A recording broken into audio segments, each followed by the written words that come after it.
Assalamualaikum. Semangat pagi, teman-teman. Data statistik 2024, 150 juta angkatan kerja, 144 juta bekerja. Jadi yang angkatan kerjanya 152, yang udah terserap itu 144 juta. Jadi artinya ada selisih 8 juta masyarakat Indonesia pekerja yang masih nganggur. Jadi ada 8 juta yang masih nganggur. Bagaimana pendapat Anda? Optimis atau pesimis? Kalau saya masih optimis. Iya.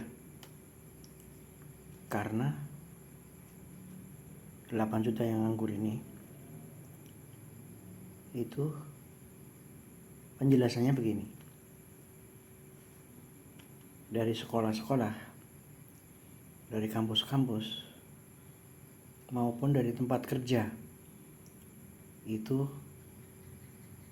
golongan masyarakat atau pekerja atau angkatan kerja itu terbagi menjadi 3 atau 4 ini. Yang pertama adalah golongan yang terbaik.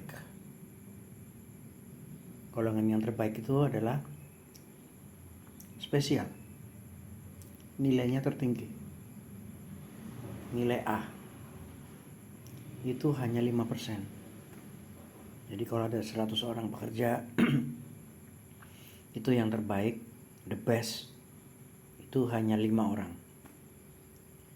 Yang biasa-biasa aja itu ada 55%. 55%. Dan sisanya itu yang paling jelek, yang paling tidak baik kinerjanya, itu ada 40%. Jadi kalau ada 100 orang, itu yang 40 itu orang jelek gitu. Jadi kembali ke pengangguran tadi.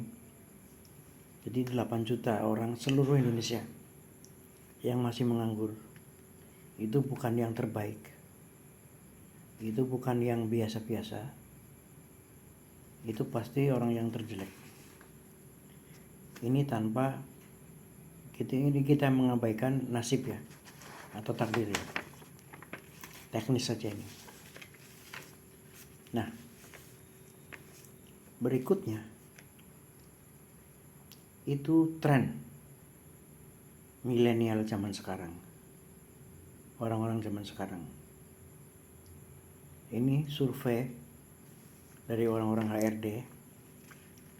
Saya sampel di 3 perusahaan di mana saya pernah kerja. Itu rata-rata, dan kita diskusi dengan orang-orang HRD, itu lulusan sarjana sekarang itu pengen yang pasti-pasti. Cuma pengen yang pasti-pastinya ini agak meleset ini.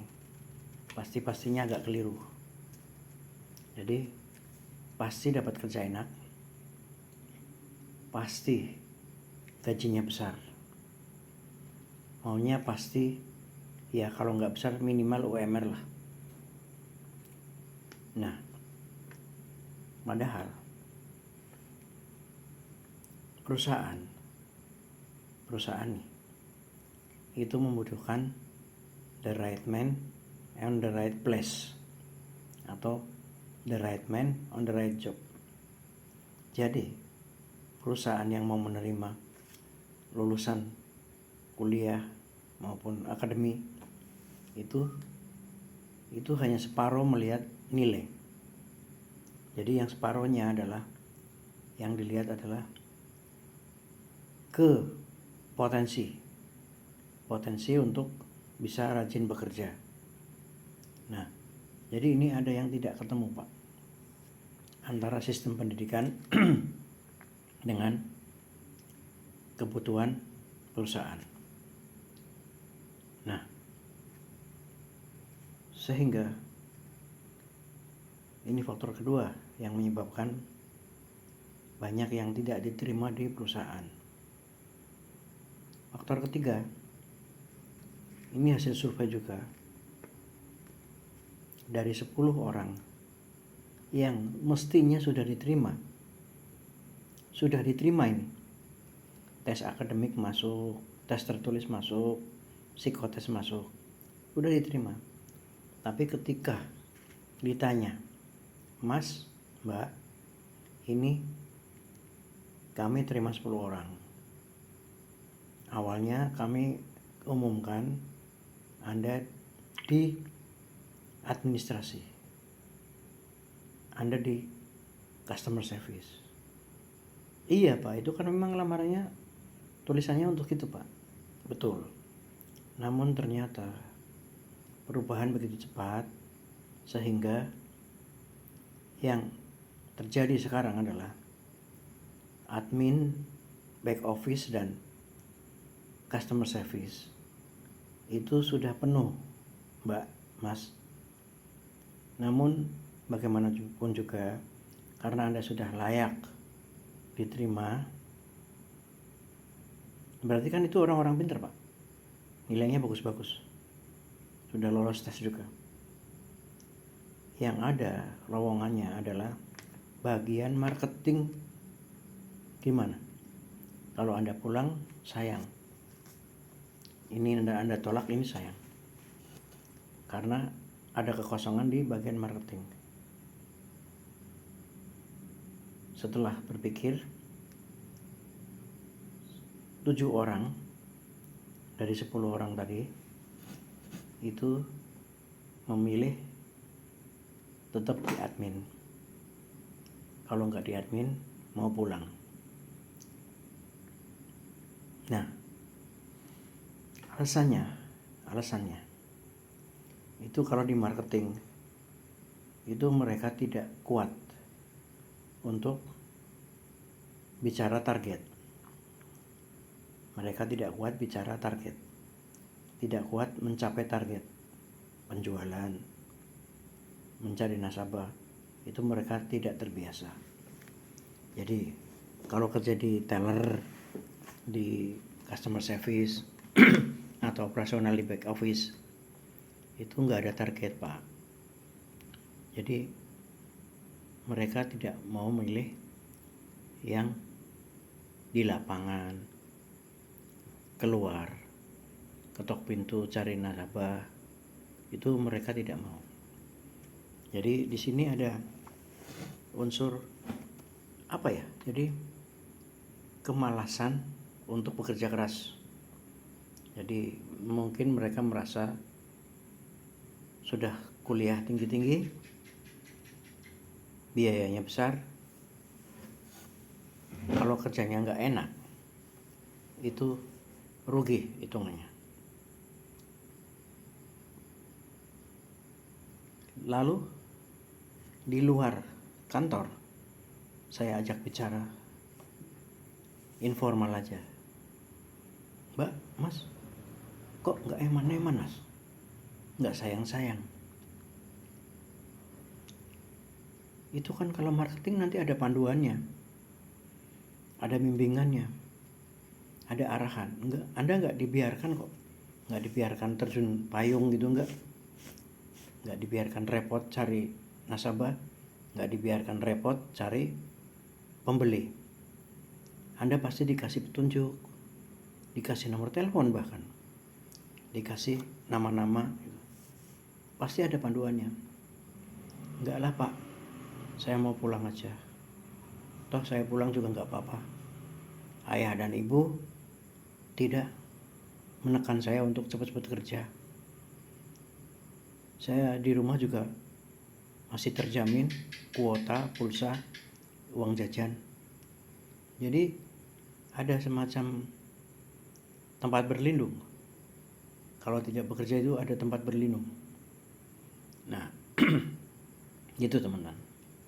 Jadi itu yang kedua ya. Yang ketiga, itu mereka kembali ke yang pasti-pasti. Pengen bekerja supaya bekerja di tempat yang santai, pasti tidak pernah dimarahi, pasti tidak pernah disalah-salahkan gitu. Jadi mereka itu sensitif sekali dengan tekanan. Jadi ditekan sedikit itu sudah keluar. Nah ini, mereka itu baper. Padahal bagi para kaum orde baru dulu ya, zaman sebelum milenial, itu kerja adalah kerja keras. Teori dalam kuliah itu hanya 5% yang dipakai di prakteknya. Jadi mereka belajar lagi di lapangan pekerjaan. Tapi bagi orang milenial itu tidak berlaku. Jadi kembali ke pengangguran tadi, 8 juta orang menganggur. Ini kepada teman-teman yang mau lulus nih, atau yang mau sekarang belum dapat kerjaan nih, itu perbaiki aja hal-hal tadi, masih ada peluang. Yang pertama, masih ada peluang karena orang the best, orang yang menengah rata-rata aja itu masih ada, dan jumlah orang-orang jelek itu masih banyak, 40% Pak. Jadi Anda kalau bisa menaikkan Anda, menaikkan cara berkomunikasi Anda, menaikkan ya, daya juang Anda sedikit, saya Anda bisa diterima gitu. Mudah-mudahan bermanfaat. Terima kasih. Assalamualaikum.